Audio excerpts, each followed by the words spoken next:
kedua ini saya pengen lebih banyak ngobrol, ada beberapa hal yang termasuk teknikal ya. Jadi saya kasih judulnya adalah elemen of worship. Jadi dalam penyembahan kita, karena ini konteksnya adalah worship experience atau pelayan Tuhan di gereja, ada elemen-elemen yang kita perlu perhatikan. Ya. Terus terang, saya lupa saya sebenarnya mau minta tulis board, tapi sebetulnya kalau kita pengen cari pemain praise and worship, saya di sini kebetulan saya baru serah terima worship master kepada Pastor Ferry di gereja kami. Tetapi saya hampir 5 tahun saya ngurusin worship department di tempat kita. Dari 20 orang sekarang kita punya 180 orang. Makin susah ngaturnya karena pemain musik itu departemen yang paling sulit diatur. Karena idealismenya sangat tinggi, egonya sangat tinggi dan lain sebagainya. Nyentrik betul. Ya, jadi kalau ditanya pengen cari pemain tim praise and worship kayak gimana, saya pengen 3. Hatinya bagus, attitude-nya bagus, skill-nya bagus. Tapi percayalah, 5 tahun saya mengembalakan, nggak ada yang sesempurna itu. Biasanya hatinya mau melayani Tuhan, availability-nya tinggi, tapi attitude-nya kurang bagus, skill-nya bagus. Kadang-kadang yang hatinya mau melayani, willing melayani, attitude-nya bagus, skill-nya bapuk. Ya, skill-nya jelek. Jadi nggak pernah ada yang 3-3-nya ini tuh yang sempurna, tidak pernah ada. Saya nggak pernah menemukan itu ya, so far 5 tahun. Mungkin teman-teman di sini di gerejanya masing-masing mungkin pernah ada yang nemuin 3 orang ini, orang yang 3 hal ini bagus dalam hidupnya. Grateful, itu anugerah gitu ya. Karena sulit sekali mengembalakan seperti itu. So saya mau bagi ada 3 segmen, 3 bagian yang menjadi elemen dari tim-tim praise and worship atau orang-orang yang melayani di bidang praise and worship. Yang pertama segmennya itu the heart of a worshippers. Ya makanya kenapa tadi saya kasih di sesi 1 landasannya adalah tentang fondasi tentang hati ya, bicara tentang lebih banyak tentang hati. Ya saya nggak akan ulangi lagi Yohanes 4 ayat 23-24. Tetapi ketahuilah teman-teman bahwa worship is not music. Worship is not music. Ya, worship is not music. Worship is a response to who God is. Kita udah belajar tadi di sesi 1 bahwa musik itu cuman tools, katakan sama-sama tools. Ya. Jadi pertanyaannya kalau tanpa musik bisa nggak orang menyembah Tuhan? Bisa. Gereja zaman dulu nggak ada band, mereka pakai piano, ya. Tapi orang bisa menyembah Tuhan, orang bisa bertemu dengan pribadinya Tuhan Yesus, ya. Jadi musik itu sarana, bukan inti dari penyembahannya. Ketahuilah itu. Makanya kalau buat teman-teman yang melayani di praise and worship, kita nggak boleh sombong. Kenapa? Karena tanpa kita pun sebetulnya bisa nggak orang menyembah Tuhan? Bisa, gitu, ya. Makanya kita nggak boleh sombong. Makanya saya selalu ngajarin sama tim saya bahwa sehebat apapun kamu, skillnya sehebat apapun, kamu nggak boleh sombong. Karena we just tools. Kita ini cuma tools, alat yang Tuhan pakai untuk orang bisa merasakan hadirat Tuhan dan dia bisa bertemu dengan pribadi yang namanya Yesus. Ya, gitu. Banyak orang bisa memainkan musik tapi tidak semua bisa menyembah dengan hati. Nah makanya kenapa saya berdoa supaya teman-teman di sini skill boleh, bagus banget. Tetapi yang lebih penting adalah kita bisa menyembah dengan hati kita. Jadi ketika teman-teman melayani Tuhan, saya berdoa nggak cuma skill aja atau menjadi satu kebiasaan, tapi memang teman-teman masuk dalam penyembahanmu kepada Tuhan. Karena itu yang penting. Gitu. Karena bisa nggak main musik tanpa masuk dalam penyembahan kepada Tuhan? Bisa. Orang-orang di kafe, orang di sekuler semua main musik tanpa menyembah Tuhan. Gitu. Mereka bisa create atmosfer nggak? Bisa. Create emotion bisa nggak? Emosi, bisa. Tetapi kita sebagai pelayan-pelayan Tuhan dalam praise and worship, Tuhan mau nggak cuma sekedar kita main musik, tetapi kita bisa betul-betul juga menyembah Tuhan. Makanya kalau kita lagi melayani, ya jangan cuma mikirin nih aransemennya, oh keren dari sini ke sini transisinya dan lain sebagainya. Nanti kita bisa Q&A habis ini ya. Tapi kita betul-betul juga menyembah Tuhan. Jadi ketika kita di mimbar, kita menyembah Tuhan. Ya, gitu. Jadi bukan cuma soal main musiknya. Memang ini adalah satu struggle buat kita-kita yang melayani, yang di gerejanya ada 4 ibadah, 5 ibadah. Saya mau ngomong lebih jauh nih. Ya, kalau yang udah 4 ibadah, 5 ibadah udah gak ada rasa kadang-kadang di ibadah yang ketiga, keempat. Udah hafal mati semua. Semua chord udah hafal mati, udah gak ada rasanya. Gitu. Makanya kenapa saya bilang tadi ketika kita melayani kita harus masuk dalam penyembahan kita kepada Tuhan. Gitu. Supaya kita gak mati rasa di kebaktian yang ketiga, kebaktian yang keempat gitu. Ya. Karena itu struggle-nya kalau kita misalnya di gereja yang ada ibadahnya 4 apa 5 gitu. Wah itu saya berani jamin, saya berani pastikan kebaktian 5 udah gak ada rasanya tuh biasanya gitu ya. Nah cuman kalau kita menyembah Tuhan, mau berapa kebaktian pun kan kita tahu bahwa kita menyembah Tuhan kita bukan cuma asal main musik. Makanya pasti beda ya. Jadi worship is not music. Lalu yang kedua, God looks at the heart. Sekali lagi, skill is important tetapi hati kita, postur hati kita itu yang paling penting ya. Saya gak akan buka lah ayatnya banyak. 1 Samuel 16 ayat 7. Ya Tuhan tuh melihat hati, gak lihat apa yang di luar. Atau skill ya. Jadi kalau teman-teman di sini yang skillnya bagus, jangan sombong. Ya, karena apa? Skill itu apa yang di luar. Tapi Tuhan mau lihatnya ke hati kita. Makanya kenapa saya selalu ngajarin tim praise and worship saya harus expert di 3 hal ini. Kalau dia hari ini skillnya bagus, dia harus ngasah attitude-nya dia. Dia harus asah hatinya dia. Hati itu gak bisa bohong. Kalau dia nggak dekat sama Tuhan, kalau dia nggak mencari Tuhan setiap hari, itu hatinya berasa lah. Kita bisa ngerasain. Yang pelayanan bareng sama dia pun kita bisa ngerasain. Ya, attitude juga sama. Ya, jangan sombong, harus punya rendah hati. Tetap mau tetap humble gitu. Ya, walaupun skill kita baik. Ya. Karena God looks at the heart. Tuhan tuh selalu melihat hati kita, motivasi kita apa. Gitu. Jangan sampai kalau kita jadi tim praise and worship, waktu ditegur, biasanya apa?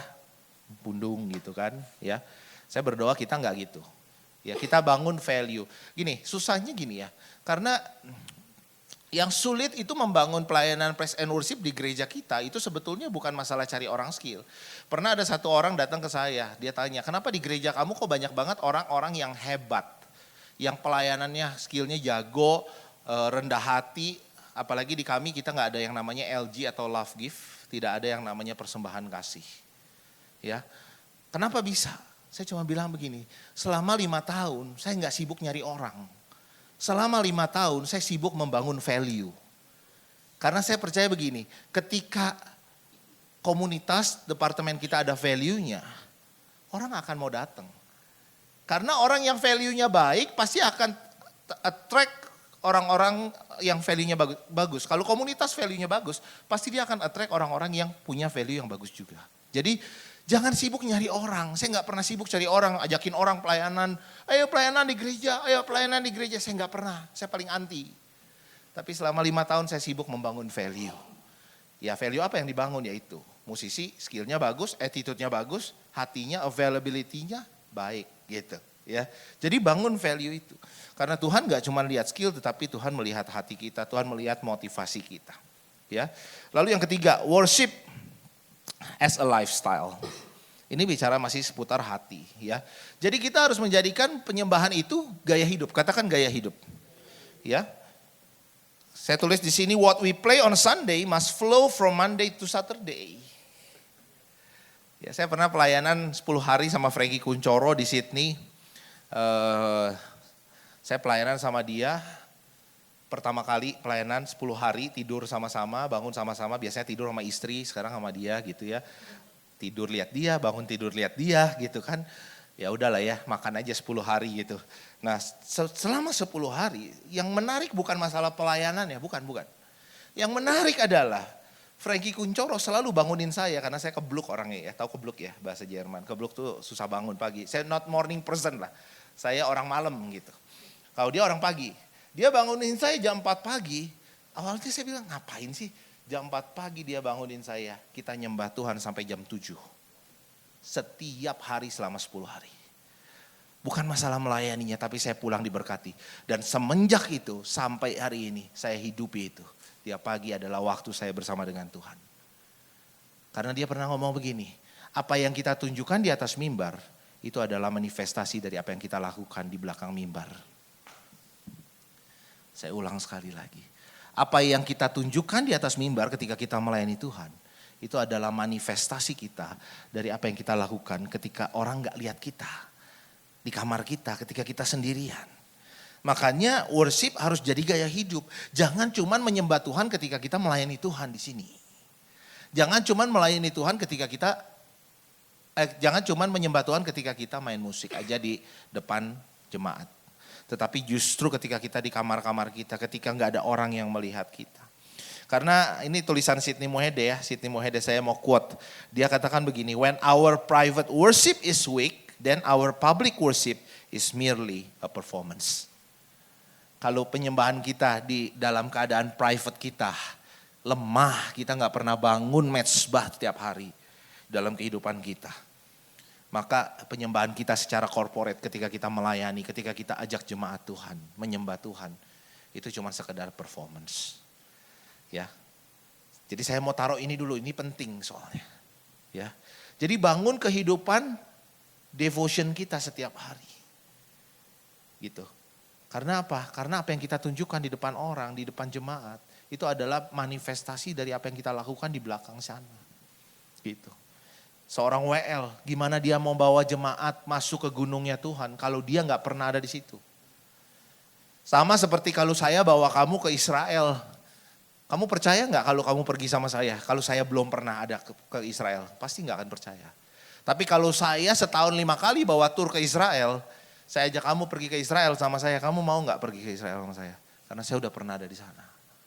Jadi sebagai pemain musik, sebagai WL, sebagai singer, kita harus biasa ada dalam hadirat Tuhan. Karena apa? Ketika kita ngajak jemaat Tuhan, ya mereka bisa rasakan gitu. Mereka bisa ada di situ karena kita pernah ada di situ. Tapi kalau enggak nothing. Jack Hicks pernah katakan begini, the musician is not a performer of worship.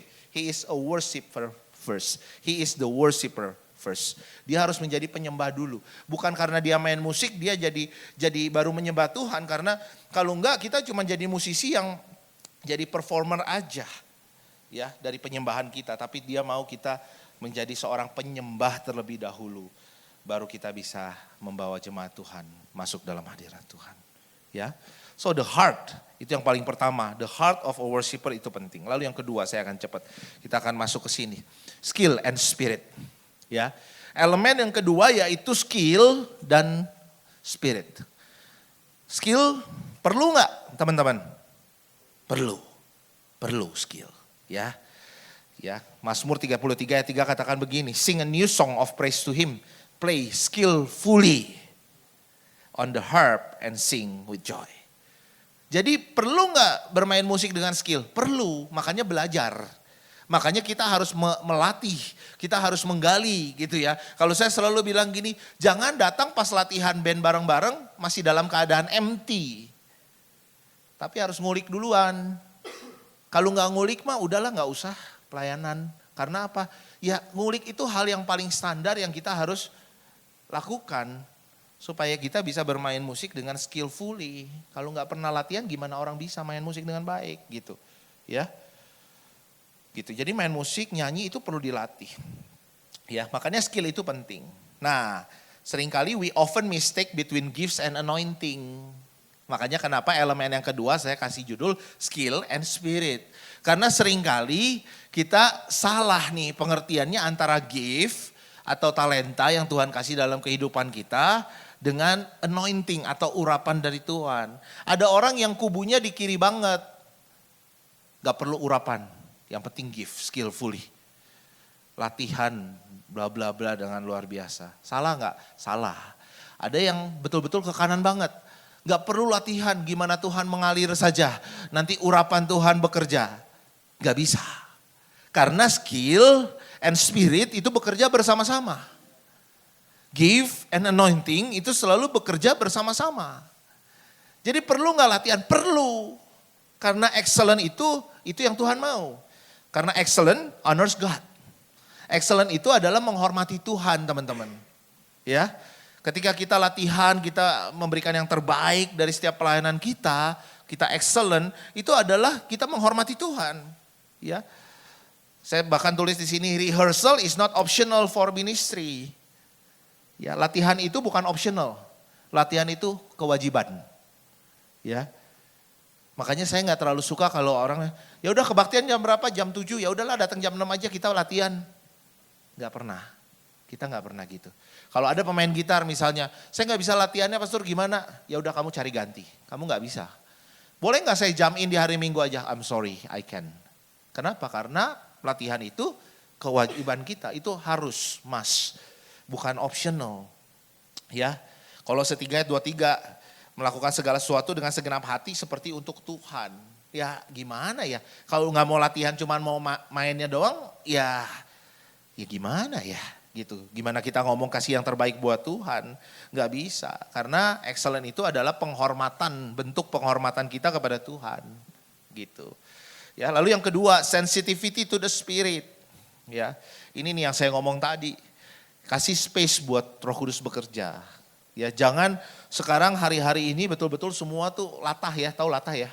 Kalau satu gereja pakai click track, semua gereja pakai click track. Nggak harus sih. Saya nggak apa-apa lah ya, ini kan Elijah Movement.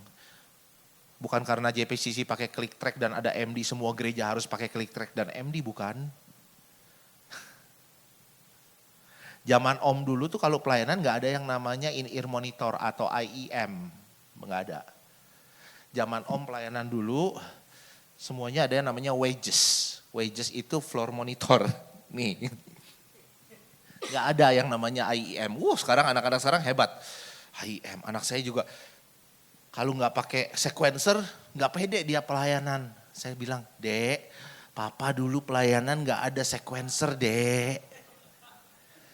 Kagak ada arpeggiator, Dek, gitu ya. Gitu. Ya, jadi kita harus kasih space buat Roh Kudus bekerja. Makanya kita harus sensitif kepada Holy Spirit. Ya. Boleh nggak kita latihan, kasih bikin bagan? Boleh, tapi kalau tiba-tiba WL-nya pengen ngulang ref, boleh nggak? Boleh.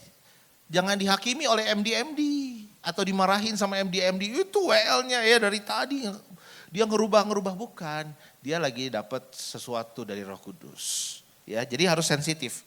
Karena kalau enggak kita terlalu kaku. Gereja sekarang udah terlalu kaku dengan yang namanya struktur dan lain sebagainya, ya. Ini saya tulis di sini. Yang gereja kita butuhkan bukanlah performance yang mengesankan, tetapi perjumpaan yang nyata dengan Tuhan. Ya, jadi itu yang penting. Ini saya mau ngomong juga nih sama musisi. Boleh nggak punya aransemen yang keren? Boleh. Tapi kalau gara-gara aransemennya keren banget sampai jemaat nggak bisa nyanyi, tinggalkan. Gitu ya. Karena itu mencuri kemuliaan Tuhan. Nah, kenapa tadi saya bilang harus latihan? Karena kalau pemain musik yang gak latihan juga, dia sedang mencuri kemuliaan Tuhan. Bisa bayangin gak kalau tadi saya nyanyi, Ruben mainnya ngaco-ngaco segala macam. Orang gak bisa nyanyi, gak bisa nyembah Tuhan. Dia sedang mencuri kemuliaan Tuhan juga. Jadi main terlalu keren juga mencuri kemuliaan buat Tuhan. Tapi main ngaco juga mencuri kemuliaan Tuhan. Ya. Karena yang dibutuhkan adalah jemaat berjumpa dengan Tuhan. Ya. Nah, tapi sayangnya gini nih ya, saya mau kasih tahu, gift itu instan. Setiap kita punya talenta. Ya perlu dilatih memang, tetapi talentanya udah ada gitu ya. Tetapi anointing ini proses, ya. Anointing ini proses. Nah, seringkali ini terjadi yang namanya the missing link, ya. Missing link antara gift instan, tapi anointing itu proses. Nah, saya berdoa teman-teman, makanya tadi di sesi pertama kita harus dasari landasan itu dulu. Supaya apa? Nggak ada missing link. Jadi gift sama anointing berjalan bersama-sama. Amin. Supaya kita bisa melayani dengan maksimal. Ingat, we are just the vessel. Kita ini cuma alat, kita ini cuma tools. Tuhan yang bekerja melalui setiap talenta kita, setiap apa yang kita punya. Nah, andalkan kuasa Roh Kudus sekali lagi. Ini saya tulis lagi, I'm sorry kalau ada yang tergebok-gebok, tetapi saya tuliskan ini, banyak yang tidak bisa memimpin penyembahan dengan kuasa Roh Kudus karena mereka terlalu sibuk mengikuti klik track daripada mengikuti suara Roh Kudus. Ya. Ya gitu. Jadi kalau buat gereja saudara nggak perlu ada klik track, nggak usah pakai klik track. Ngapain? ya, nggak perlu. Gara-gara klik track main drumnya belepotan, gara-gara klik track main drumnya jadi balap-balapan, berhenti di tengah-tengah gitu, ngapain? Gitu ya, nggak perlu gitu ya. Gitu. Lalu yang berikutnya, disiplin builds trust, oke? Perlu yang namanya disiplin, katakan disiplin. Nah latihan tuh perlu disiplin. Makanya kita selalu mengajarkan bahwa datang tepat waktu latihan itu disiplin. Ya. Kalau kita latihan bareng-bareng, udah ngulik, itu disiplin. Ya. Karena kalau kita disiplin, itu membangun kepercayaan satu dengan yang lain. Ya. Kalau enggak, pemain musik yang lain, WL-nya deg-degan. Aduh kalau main sama dia, drummernya, dia selalu telat setengah jam. Terus udah telat nggak ngulik lagi, sebel kan? Gitu. Gitu. Ya. Disiplin build trust, makanya kita harus jadi orang-orang yang mau disiplin, belajar disiplin. Belajar untuk faithful in little things. Karena faithful in little things creates unity in the team. Jadi kalau kita mau tim kita unity, kita harus bangun kepercayaan itu. Bagaimana setia, disiplin dengan perkara yang kecil gitu. Kalau masalah waktu latihan aja selalu terlambat, gimana yang lain bisa dipercaya? Nggak mungkin gitu. Ya. Nah tim yang bisa dipercaya adalah tim yang bisa membangun atmosfer hadirat Tuhan secara konsisten. Ya, ketika semua anggota disiplin dan siap akan muncul kepercayaan satu sama lain. Artinya kita bangun kepercayaan kita satu sama lain. Dengan kita bisa disiplin, faithful dalam hal yang kecil. Gitu, komitmen pada jadwal latihan dan lain sebagainya. Mempersiapkan lagu sebelum datang. Ya. Seorang hamba Tuhan namanya Darlene Shea, dia pernah tulis begini. Anointing is not a substitute for preparation. Jadi jangan pernah selalu menjadikan anointing itu juga alasan atau kita seringkali abuse yang namanya anointing. Gak perlu latihan karena kita mengandalkan hadirat Tuhan, kita mengandalkan yang namanya pengurapan dari Tuhan. Ya, anointing is not a substitute for preparation. Tetap butuh yang namanya persiapan, tetap butuh yang namanya latihan, tetap butuh yang namanya pengurapan itu sendiri. Sehingga pelayanan kita jadi powerful. Amin. Ya. Lalu elemen yang ketiga namanya band dynamics. Karena ini adalah band, jadi saya masuk di elemen yang ketiga yaitu band dynamics and flow. Ya. Nah, kita akan lebih banyak lagi ngomongin ini nih, ya, band dynamics and flow. 1 Korintus 12 ayat 18 katakan begini, but our bodies have many parts and God has put each part just where he wants it. Artinya unity itu penting dalam sebuah band, dalam sebuah yang namanya kelompok musik, ya. Dan unity ini terjadi over time, nggak ada yang namanya overnight, ya. Nggak ada yang namanya band itu bisa terjadi dalam semalam terus kita bisa sehati gitu, nggak bisa. Ya, saya dulu punya band 14 tahun saya melayani bersama-sama. 14 tahun saya melayani bersama-sama, membangun dari yang kecil sampai pelayanan semakin banyak dan lain sebagainya. Bersama-sama 14 tahun. Ya, itu nggak bisa overnight, butuh overtime. Makanya tadi bilang disiplin, bangun kepercayaan, build trust, itu penting. Ya, karena band dynamics and flow ini kita perlu yang namanya unity. Karena di mana ada kesatuan, saya percaya pelayanan kita menjadi powerful. Amin. Ya. Nah, yang pertama nih, band dynamic and flow saya mau bagikan yaitu unity over spotlight. Jadi yang penting adalah unity, bukan spotlight. Jadi jangan ada kompetisi dalam sebuah band, dalam sebuah tim. Jangan ada kompetisi in kingdom worship. Jangan ada kompetisi di dalam pelayanan kita. Gitu. Kompetisi dalam artian apa? Pernah dengar band yang intronya pemain gitarnya main melodi, pemain keyboardnya main melodi juga. Udah. Juara itu namanya. Ya. Jadi tabrakan sana sini. Itu enggak unity. Yang unity adalah ketika kita bisa membagi porsinya. Misalnya kamu ngambil ya nanti ya intronya. Nanti bagian bridge-nya aku yang ngambil misalnya. Gitu ya. Itu unity. Jadi jangan justru spotlight. Nah, main musik itu kan banyaknya pemain musik itu egosentris ya. Dia pengen dia doang yang kedengeran. Makanya kenapa saya tahu dari mana? Setiap kita pelayanan, tadi keyboardnya kedengeran enggak? Kalau saya pemain keyboard. Kenapa? Karena saya cuma mikirin keyboard gue harus kedengeran. Padahal sebetulnya Kalau yang benar adalah ketika dia turun, gimana tadi musiknya semua oke nggak, harmoninya kedengeran nggak? Nah itu kan harusnya unity. Bukan cuman, oh drumnya tadi gimana? Berarti lu cuman mikirin lu doang gitu drumnya. Lu cuman mikirin keyboardnya atau lu cuman mikir gitarnya doang. Nah dalam pelayanan kita yang harus kita bangun bukan kompetisi spiritnya, tapi unity. Amin. Supaya di situ kita bisa membangun satu pelayanan yang powerful. Ya, jangan rebutan bagian-bagian intro, lead atau interlude dan lain sebagainya. Kita harus hormati bagian masing-masing dan membangun satu unity. Ya, jadi unity over spotlight ini penting. Apalagi kalau ada di sini yang saat di gerejanya mungkin gitarnya ada 2 apa 3. Nah kalau kita nggak ngerti unity spirit ini, kita akan compete each other. Oh dia main, oh kenceng, oke gua boost lagi. Dia beli lagi preamp yang lebih baru misalnya, gitu ya, supaya gitarnya lebih kedengeran. Enggak, tapi kalau gitarnya ada 2-3, janjian, biar unity-nya terbangun. Janjian, nanti kamu ngambil yang range atas ya, kamu ngambil yang range bawah ya. Nanti aku ngambil harmoninya, kamu ngambil lead-nya ya, kamu ngambil melodinya. Nah kan itu terjadilah yang namanya harmoni. Harmoni yang terbentuk itu adalah unity. Ya, sehingga orang ketika denger nggak lagi dengerin, wah ini gitarnya kenceng banget, enggak, tapi satu musik yang harmoni, semuanya kedengeran, gitu ya. Oke. Lalu yang kedua, nah itu kita harus ngerti role-nya kita. You have to know your role, ya. Bagian kita apa? Every instrument matters. Less is more when done right. Artinya apapun permainan musik kita, baik itu pemain keyboard, baik itu pemain drum, baik itu pemain misalnya gitar, ya kita harus tahu role-nya kita. Setiap instrumen itu matters. Contoh, drum penting nggak? Penting, karena body dari musik itu adalah drum, ya. Itu beatnya itu kan dari drum, rhythm sectionnya itu dari drum and bass namanya, ya. Jadi drum itu penting nggak penting, bass penting. Tapi apakah gitar jadi nggak penting? Enggak, gitar juga penting. Tanpa gitar, ya orang akan cuma dengernya rhythm section aja gitu, bass and drum doang. Tapi nggak ada harmoninya.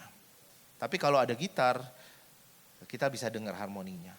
Keyboard penting nggak? Keyboard penting karena keyboard itu membentuk badan atau mid range atau frekuensi yang ada di tengah-tengah sehingga lagu itu nggak kedengeran cuman high and low-nya aja tetapi middle-nya ada gitu kan. Jadi matters, setiap bagian tuh punya peranan masing-masing. Ya, tanpa gitar tidak berwarna bandnya. Tanpa keyboard tidak berwarna, kopong. Tanpa drum nggak berwarna. Tanpa bass tidak berwarna ya. Jadi setiap bagian punya peranannya masing-masing ya. Lalu yang berikutnya, yang ketiga, nah ini dia nih. Communication is the key. Ya, belajar untuk berkomunikasi. Karena komunikasi itu penting. Katakan komunikasi. Ya. Communication is the key. Ya kalau kita mau terjadi yang namanya unity, terjadi yang namanya kesatuan dalam sebuah tim, itu harus ada komunikasi, karena komunikasi itu penting. Ya, kalau zaman Om dulu pelayanan nggak ada MD di sini, intro 1, 2, 3, gitu nggak ada. Kalau zaman Om pelayanan dulu WL aja, gini gitu kan, gitu, paling gini gitu kan, ya, gitu. Hand signal, eye contact. Nah ini eye contact ini gak bisa dibangun overnight, eye contact ini dibangunnya over time. Saya pelayanan 14 tahun sama band saya, ibaratnya nelen ludah ya, nelen ludah aja gitaris saya udah tahu oke, mau overtune ya gitu ya. Karena overtime 14 tahun. Tapi kalau overnight sulit, gak bisa, kita gak ngerti gitu ya. Gitu ya, jadi eye contact, hand signal. Sekarang mungkin ada MD, music director, cues ya dan lain sebagainya. Tapi intinya komunikasi ini penting. Karena ketika kita berkomunikasi kita bisa, oh ya sekarang bagian gitar ya, sekarang bagian piano ya, sekarang bagian string ya masuk gitu ya. Itu lebih clear, lebih jelas ya. Oh ya boleh. Oke, thank you. Oke. Ya, jadi komunikasi itu penting. Ya, kalau enggak kita nggak bisa membangun yang namanya unity. Ya, jadi harus ada unity. Sama seperti dalam sebuah orkestra yang besar ya, orkestra yang big gitu ya. Saya kebetulan ya nggak apa-apa. Thank you. Jadi orkestra yang besar itu banyak elemennya. Ada string, ada brass, ada woodwinds ya. Kebetulan memang sekolah saya, S2 saya adalah orkestra. Jadi kadang-kadang lucu ya.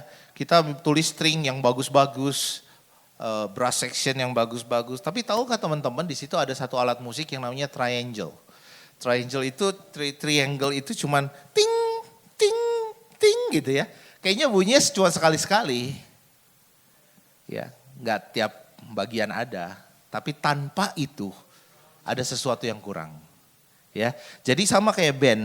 Tanpa gitar, tanpa bass, tanpa drum, tanpa keyboard, pasti ada sesuatu yang kurang. Gitu ya. Dan saya berdoa kita bisa membangun yang namanya unity. Lewat komunikasi yang bagus, komunikasi yang clear, kita bisa membangun yang namanya unity. Ya. Supaya apa? Supaya ini, saya akan tutup dengan ini sebelum kita practical ya. Unity in worship is the invisible power behind visible encounters. Ya, ini tulisan saya. Kesatuan dalam sebuah penyembahan adalah kekuatan yang terlihat di balik pertemuan yang terlihat. Artinya, kalau kita sebagai tim praise and worship, pemain musik, WL, singer bisa unity, bisa bersama-sama membangun pelayanan kita powerful dan kita bisa membuat orang-orang yang kita layani, mereka bisa punya yang namanya encounter atau pertemuan dengan Tuhan. Amin. Ya. Tapi butuh unity namanya. Unity tidak bisa tanpa latihan. Unity tidak bisa tanpa doa sama-sama.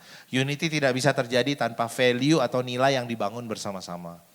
Jadi perlu yang namanya bangun nilai, bangun kehidupan satu dengan yang lain. Jangan cuma soal masalah pelayanan. Jadi kalau ada teman band, jangan cuma sering kali latihan doang, tapi ajak makan bareng-bareng.